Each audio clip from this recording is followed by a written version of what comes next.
I was just sitting there for one weekend, was coding, and then I just posted it in one of the communities where I was active. And instantly, within a few days, I had 100 people playing it and giving me feedback, and we just created sort of this feedback loop. Nowadays, you would say I was building an MVP, and I did some market research and got some beta testers and so on. But back then, I just coded it, gave it to people, and they played it. Hey, welcome back to this GPT Live. I'm your host, Karthik. I'm super excited to introduce you to another amazing conversation. But just in case this is the first time we are meeting, I want you to check out last week's episode where I actually had a conversation with Raj Seth. He is a venture capitalist today. Before that, he was an angel investor. And before that, he actually ran a company called Recruiterbox. And he exited the company and then went on to acquire another company and grow that 3.5x and then exit that company. There is so much that I learned personally from that episode, and I really want you to get every possible learning from that episode as well. So go back and listen to it, where we primarily talk about positioning, using brand as a way to grow your business. So again, I don't want to spill the beans there. This week, I'm excited to introduce you to Uwe Dreissigacker. Now, Uwe is an amazing person. I met him inside a private online community where we have a lot of tech creators and entrepreneurs. And I was super excited about his business, which has been around for the last 14 plus years. And it's a B2B SaaS business, and it's been focused on the small business community. A couple of questions which actually led me into that conversation. The first thing is small businesses have changed a lot over the last 14 years. Second, the fact that it's a bootstrap business. It's not a venture-backed business. So a bootstrap business that's lasting for 14 years, I was more interested to understand how Uwe went about doing it. Like, how did he, first of all, land that opportunity, and how did he go about evolving the software over the last 14 years? And I wanted to learn as much as I possibly could from a conversation that we had for about 45 minutes. I want you to get the most out of it. A quick word before we went into the conversation that this conversation was split across 2 episodes. The one you're listening to right now is the first half of the conversation, and the next half is coming out next week. This is based on feedback from listeners, and we are open to trying out different permutations and combinations based on what you have to give us feedback. So if you have a feedback about splitting this way, let me know, and we'll consider doing something that's going to work for all of us. Thank you again for tuning in, and let's jump straight into the conversation with Uwe Dreissigacker. Hey Uwe, I'm super excited to have this conversation with you. Thanks for agreeing to be on the show. Thanks a lot for having me on the podcast. There is so much that I see happening with what you've done. First, let me give you a chance to tell me more about who you are. What do you do right now? Where do you live? What do you do? Give us a lowdown. Sure thing. I'm probably since over 20 years in the online business, started when I was 14 years old. Currently, I run a couple of companies. One is Invoiceberry, which is an online invoicing tool for small businesses. Mm-hmm. And the other one is Blockhandy, a no-code blogging platform for businesses to add a blog, an SEO-optimized blog to your website with a few clicks. I started over 20 years ago back in Germany, where I'm from originally. With online games, I went into online advertisement, into ad tech software. I had a couple of exits, a couple of private equity funding rounds already before I even went to university. And then I studied in the UK and went on to do the slow nomad thing with my wife. We added 3 kids along the way in different countries of the world. They were all born. And then, currently we are based in Vilnius, Lithuania, a tiny country in northeastern Europe, surrounded by Russia and Belarus. So, that's always exciting. Yeah, I think you're full of excitement. As I look at your bio, I see excitement there. Where you're located, it's pretty exciting and adventurous, I must say. Having done business in the way you've done it from the age of 14, I'm really awed by the kind of enthusiasm that you've been driven by. How do you identify yourself when you are with your friends? And do you identify yourself as an entrepreneur, a geek? Or I must actually ask you, how do people, your friends, identify you as?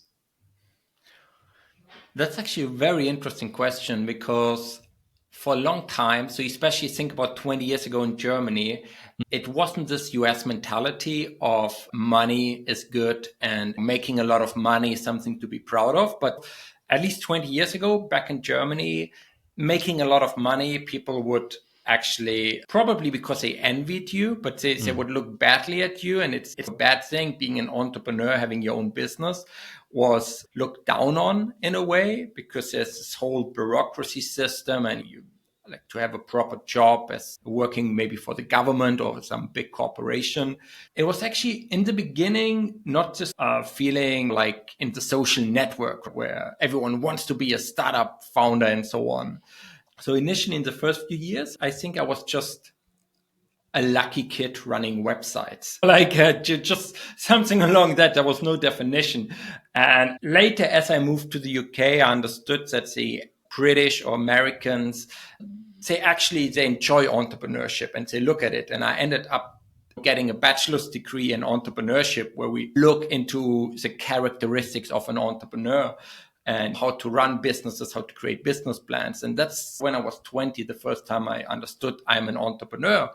But it was still very early days, around 15 years ago, to call yourself maybe an entrepreneur. And by that time, I technically was a serial entrepreneur, which, sounds a bit odd to say, because you have your Richard Branson with the Virgin Group. Yes, he's a serial entrepreneur, a guy running a few websites and SaaS projects. It just didn't feel right. So until nowadays, I'm still struggling sometimes how to identify myself. And I sometimes say I'm the founder, I'm the co-founder, even so there might be no other founders in the business. I call myself a co-founder for some reason, because that's the thing everyone says. Sometimes CEO, director, serial entrepreneur. It's just a big variety of titles. And it also really depends, because I'm the jack of all trades, right? So I am technical, but I'm also a marketing guy, and I'm a geek, and I'm wearing a lot of different hats. I see that. But at the age of 14, starting a gaming network, how did that come about? And just for listeners and viewers to understand the magnitude of this, his gaming network had about 500,000 players at some point. Give us a lowdown on how you actually hit upon it. And at 14, I don't think entrepreneurship or making money is top of priority, right? There are so many other things happening in life. What made you go the direction, and what was that business all about? Sure. So what happened there is basically what any blog post nowadays tells you: to scratch your own itch, right? So to just work on a problem you would like to have solved yourself. So at that time, I was just playing some games online. So they were browser-based online games. They were very big at the time. And I played some games, and I'm a terrible gamer. So I decided, hey, I just have to create my own game, because then I can just keep on rejoining. Maybe I can be cheating as well. And I literally just tried to do that. So I just created my own game over a weekend. You don't have anything else to do as a kid. You don't have any worries about supporting your family or fixing a car or whatever. You don't have anything except you're in your parents' house, your child bedroom. So I was just sitting there for one weekend, was coding, and then I just posted it in one of the communities where I was active. And instantly, within a few days, I had 100 people playing it and giving me feedback, and we just created sort of this feedback loop. Nowadays, you would say I was building an MVP, and I did some market research and got some beta testers and so on. But back then, I just coded it, gave it to people, and they played it. And from that point, we just developed it a bit. I probably had around 100, 150 players. And then someone reached out to me and said, hey, I want to buy half of the game. I'm a marketing guy. He was like 10 years older than me, a student, already had his own business established. And he said, look, I know how to make money with it. And I was like, cool, why not? At the time, I was on free web hosting, a free subdomain. Everything was for free because I was 14. I didn't have a credit card or anything like that. And I was too scared of losing money. I had this German mindset of everything is dangerous and like I can't be losing any money. And so this guy reached out. I agreed to get 150 euros for 50% of the game. Nowadays, you would say we had a valuation of 300 euros. which obviously sounds ridiculous. But so I sold this game, and part of the contract was that he has to get a designer, because it was just like a white page with purple and blue links and no graphics. So he had to pay for a designer, he had to pay for the web hosting, he had to get domain names and so on. And then we were just growing it. And back then, I know the first time we invested 300-400 euros into marketing, we got 30,000 players into the game. So that was just insane. And to see that grow, and we had to get servers. And obviously I had no experience of setting up big servers and serving tens of thousands of players. And then later on, we had almost 500,000 players across a few different games. And that was like a very interesting time. And it was very challenging, right? Like just coming out of nowhere from like 100 people to like thousands of people overnight.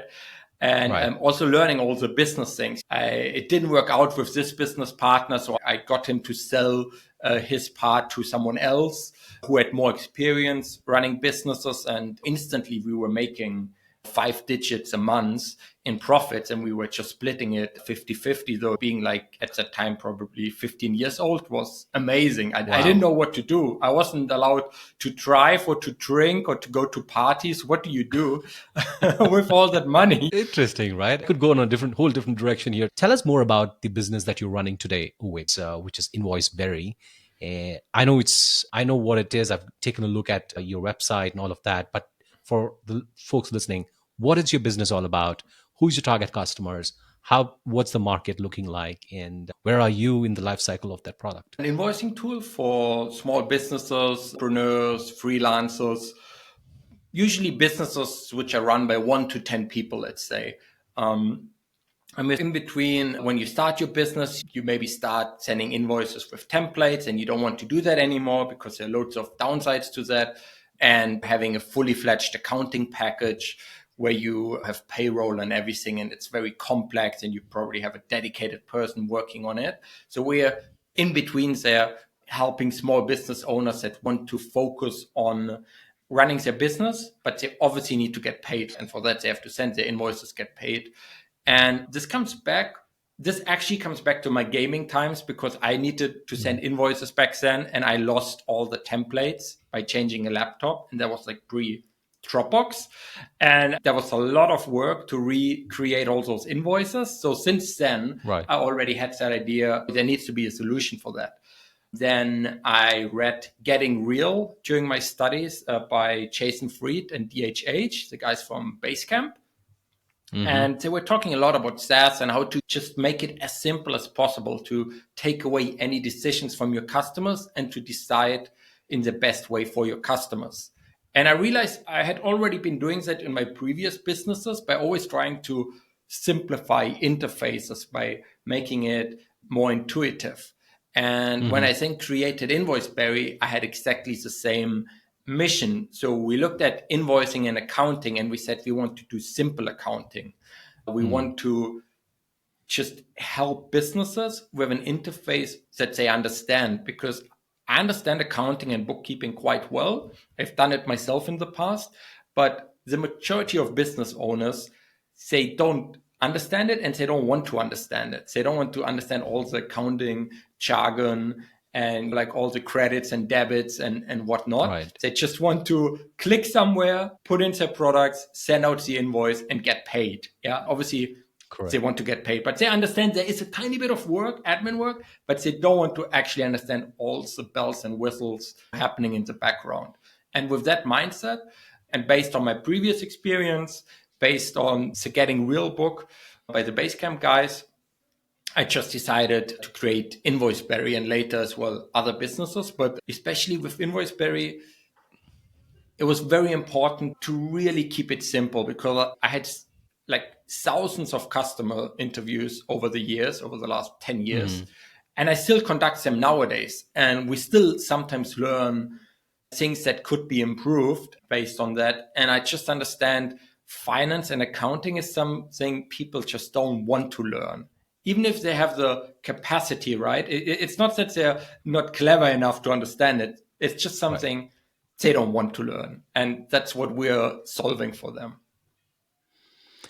It's interesting. I You articulate this whole thing so well at this point. I'm sure 10 years of experience has got you a lot more matured about thinking about the software and everything, right? And you've probably done hundreds, if not thousands, of interviews and explanations of what you do. But back then, if you can take me back to, say, for 14 years now, it's been since you started in Voiceberry. What was in your little head? What were you thinking about the market? Did it even bother you to think about, is there an opportunity? Is it going to be worth my time? Things like that. Or were you driven purely by the fact that this needs to be fixed and there is no, probably based on past experience, there's no better solution to it? What was the driving force for you back then? So I feel I'm not always doing it as the best practice tells you to do. Create a landing page, drive some Google or Facebook ads to it, and check if it's actually going to work. If I have a gut feeling, and so far most times my gut feeling works out, I just build it. I, I even don't build it in public. I just take it, build it, and then try to sell it, which might not always be the best advice. And it really depends on your gut feeling. But back then, what I was thinking was I really love the idea of SaaS. So I wanted to have a software as a service, a monthly offer. I had been in ad tech, which we didn't call it back then SaaS, but it was technically a monthly SaaS offer. And it was for the Right. enterprise market. And I didn't enjoy it. And I wanted to go with small businesses. Also, my studies were about small businesses. My family back in Germany runs a small business. I was always surrounded by micro, small business owners, entrepreneurs. So I really wanted Right. to work for that market. And I just kept on looking at opportunities. And then Mm. one of a lot of things was an invoicing software.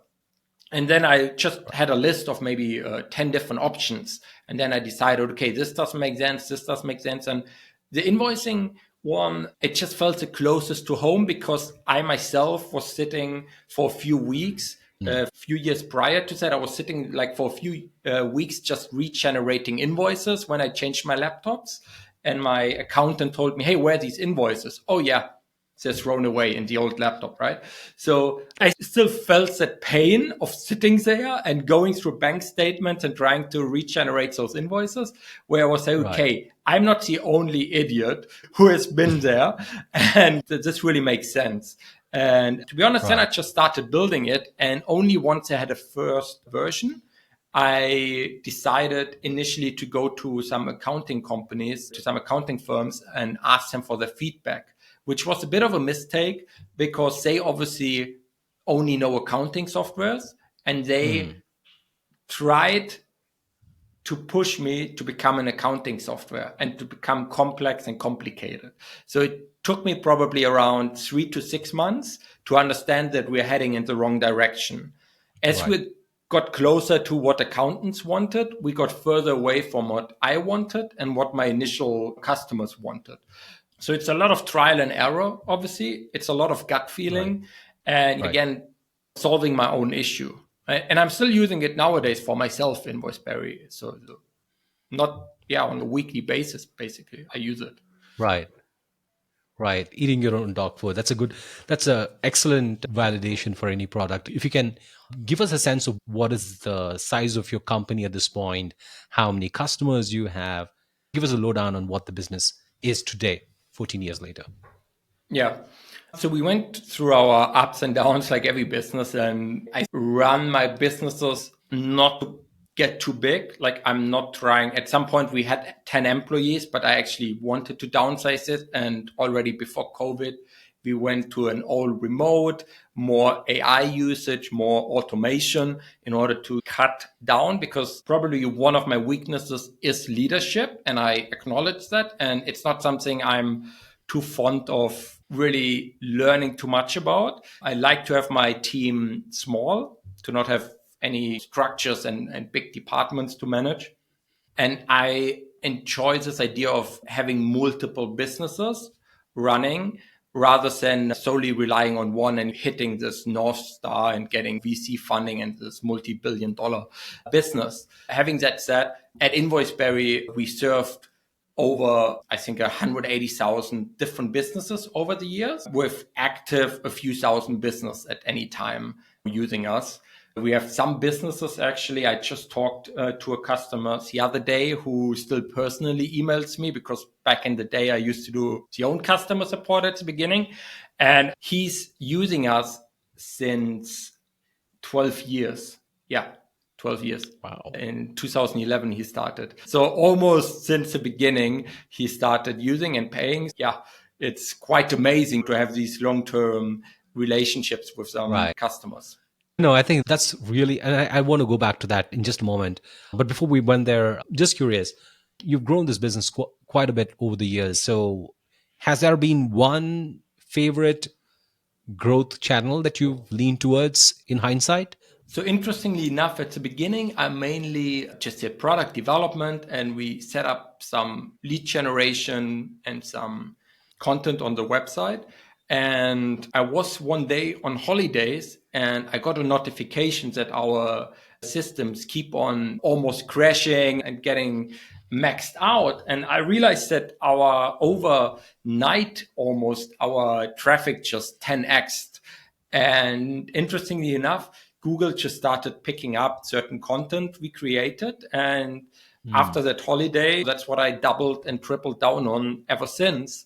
For over a decade now, I'm in the content marketing SEO space. We still do other things, of course. We do some social media marketing, and we do certain growth hacks. A few years ago, I did a growth hack on Revolut. I think we were the only company doing like a growth hack on a fintech bank, and they actually now disabled that because of us. But all of these are more sort of playing around and trying things. But the most consistent and strongest, to be honest, was SEO and content marketing. And it's the most reliable.